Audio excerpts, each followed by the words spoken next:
Talking about Profeta, it's talking about a member of my family, number one, that I miss very much.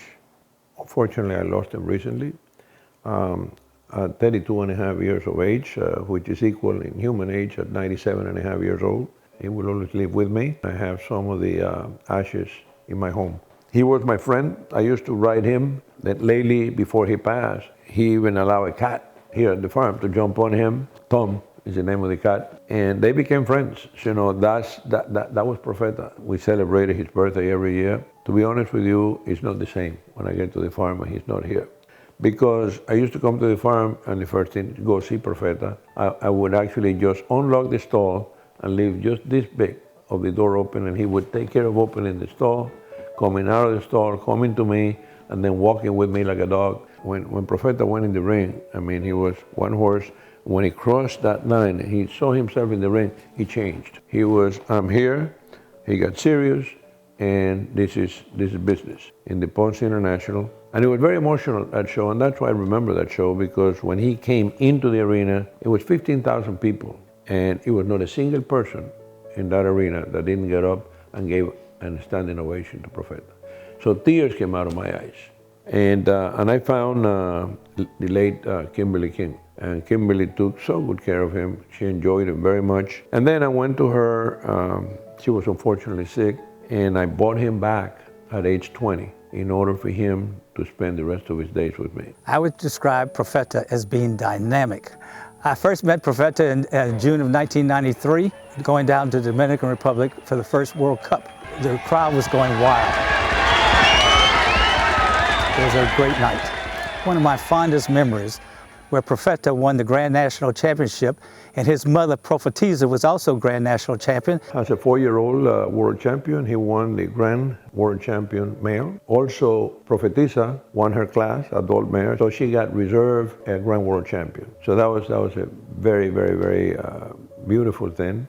One of the greatest assets of Profeta was the neatness of the footfall, the symmetry of his gait, the execution, the balance, the smoothness.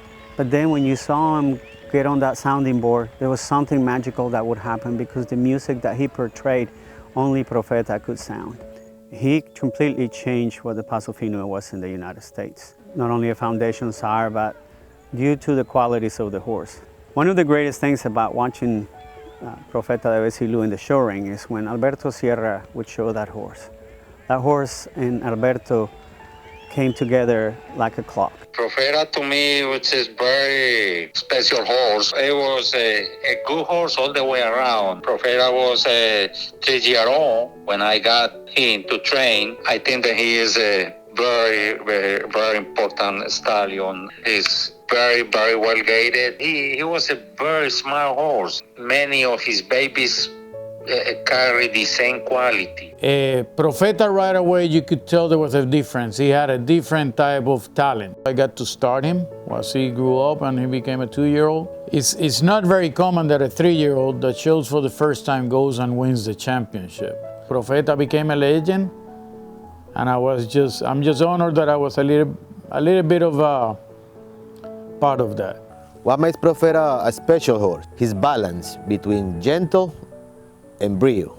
He was the type of horse that he can go in the trail rides for hours, and on the other side he can go in the arena and win a lot of championships. When somebody mentions Profeta de Besilu, I remember him as the stallion that revolutionized the Paso Fino breed. Everything from his beauty to his tracking to quietness of the rump and the disposition that is just utterly amazing. He's so strong about producing what his good qualities were. So still today, we have quite a few people every year that ask about finding them a horse with the Profeta bloodline.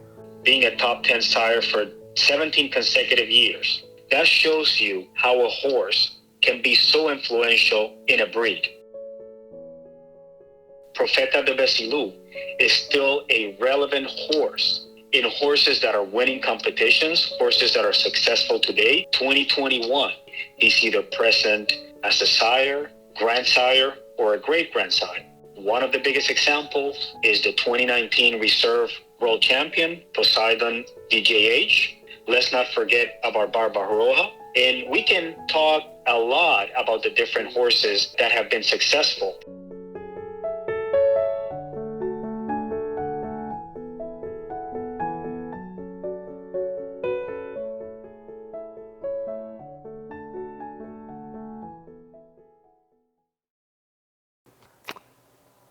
I would forever miss him.